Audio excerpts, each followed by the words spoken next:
Hi, this is Imran from iTradeAIMS.com. I'd like to quickly show you what indicators that we use, and the indicators, once you download your template, your chart should look like so. Not the vertical lines. I have put the vertical lines for to indicate areas where what we call the sleeping alligator, the setup 1. These are the areas where we would like to be going short, around this area and this area. But quickly, let me right click, indicators. We have AIMS level, AIMS indicator, and AIMS entry alert, and AIMS AO.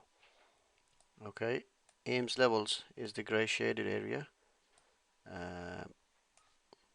The gray shaded area is based on a fractal indicator, Bill Williams fractal. A fractal is based on basically it's a formation of candles in which whenever you have 5 candles and the middle one has the highest high, or the middle one has the lowest low, you have these fractals printed. So for example, in this example here, this is the middle candle, and you have 1, 2 to the right, 2 to the left.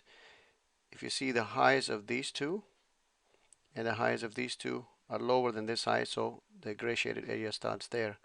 And a lower fractal is this. You have 1, 2, 3, 2 to the right, 2 to the left. If you see the low of this candle compared to these two and these two, this is the lowest, so it creates that gray level. This is the structure of the market based on fractal. We call this AIMS levels. We always want to trade on the break of AIMS. We would never trade here or inside here or here. We would trade the break of AIMS. And let me also say that we want to trade the first. We want to trade the breakout of the first fractal out of the sleeping alligators. So in this example, the first breakout out of a sleeping alligator is this fractal, this area, or any of these, right? So this is the first breakout.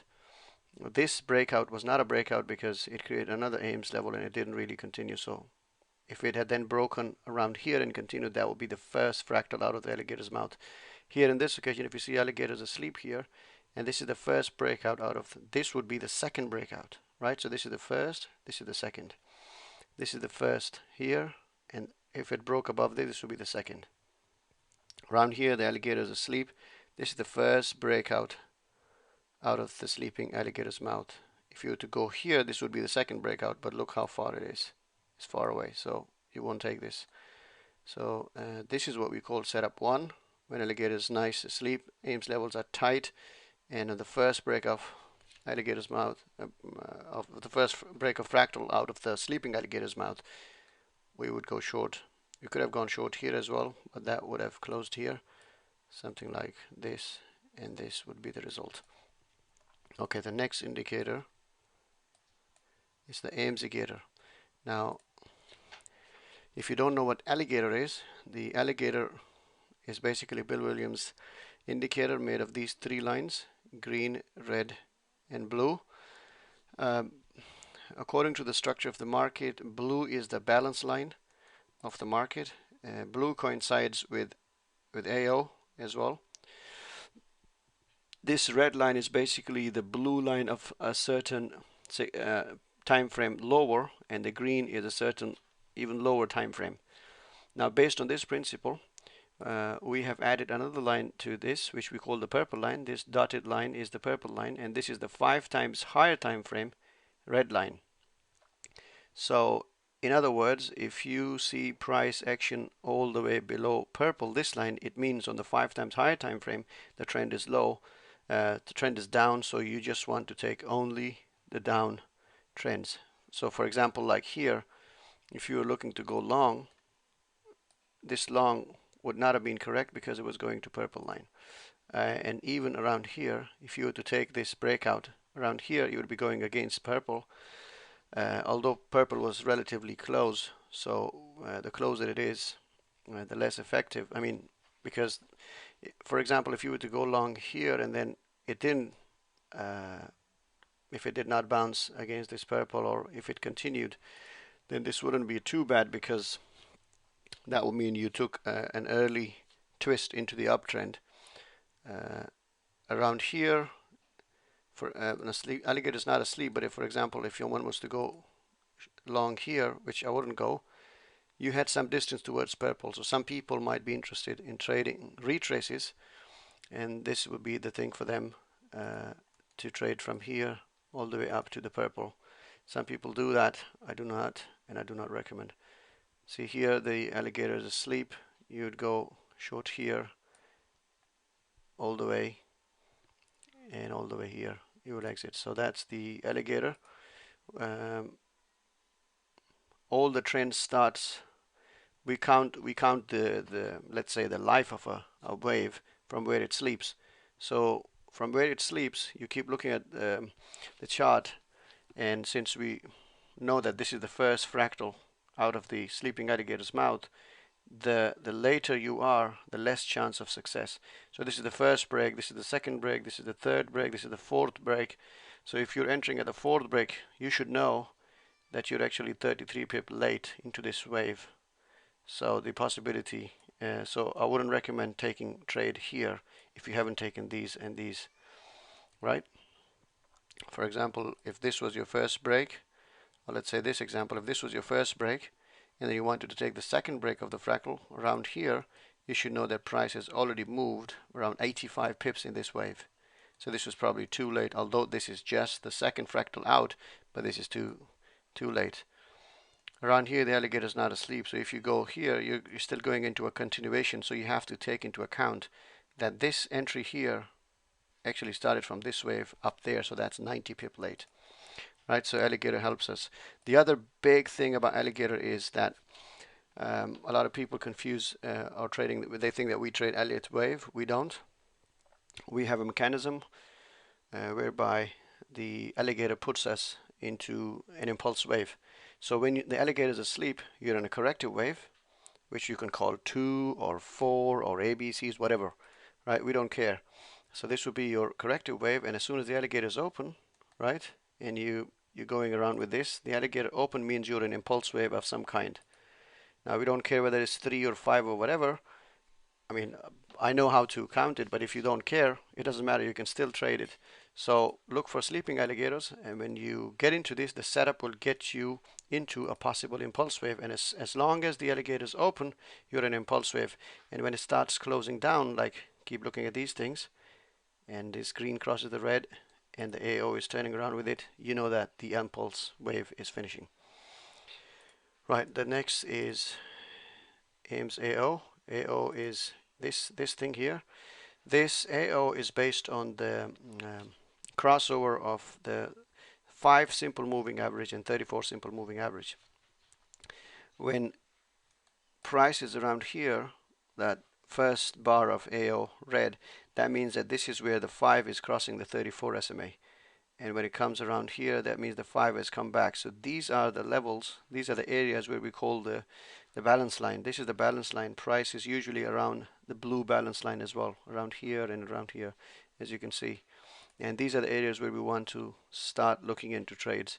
These are then the peaks, which means that we are far away from the normalization for the balance line. And if you can see that if you enter here, then you are far away from the balance line. If you look at it, that's about 42 pips. If you entered here, then you were only 20 pips away. If you enter around here, you were only 12 pips away. So you gotta count this distance, and this will tell you how far or how late you are into a trend. So you want to be as close as possible to these lines, and as close. And if you manage to be as close as possible to these lines, or if you try to be as close as possible to the 0 line on these bars, then your trades are always going to be in the best positions. So the later you are, for example, in these areas, and these areas, the lower chance.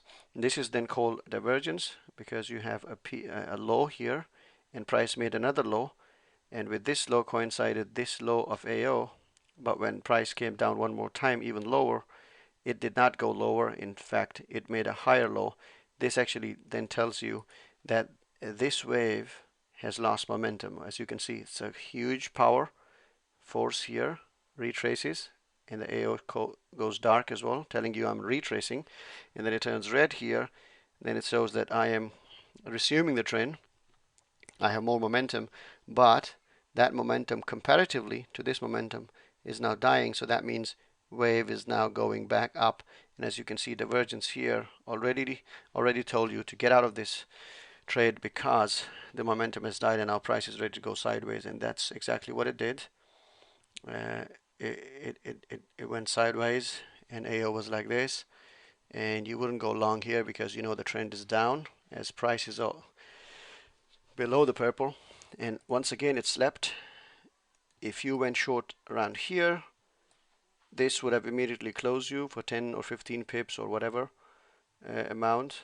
And as you can see, the AO was not really, well, it was close to zero line, but it was too time-wise, there was a strong wave, and this was too early to go short. So I'd like to also mention that when you see a strong wave like this, you got to give it some time. Most of the time I would recommend that wait for it to come back to the purple line for it to continue again, but on this occasion, as you can see, it slept, went sideways. It really relatively stayed within a range, and then this is the first fractal breakout out of the sleeping alligators. So you would go short here, and if you go short here now, you know that you are about 29 pips late. You could have added here, or taken this setup, but if you take this setup without taking this one, then you're risking too much. But if you had taken this setup and added on here, then that would be fine.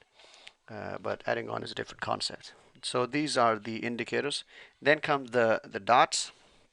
The dots is basically to alert you that price is at or around alligators. So dot comes around with the green line. So when it crosses the green line or crosses the green line up or below, these dots come.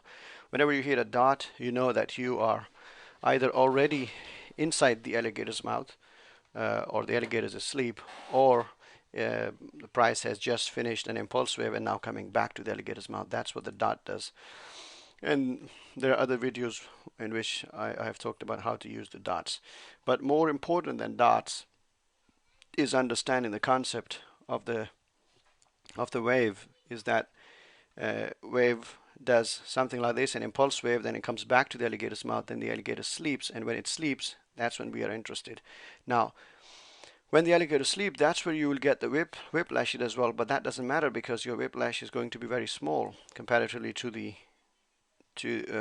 when price breaks out. So for example, if you took a loss there, that was 15 pips, but when you made a winner was probably 25 pip or 14 pip in this, so it was equal, it covered that bit, let's say, and then you took another one here, and then if you closed it with a blue dot or close on green line, then you had 30 pips, or if you trail this around this, then you again had like 40 pips or something like that. Other days you can get even 150 pips from this.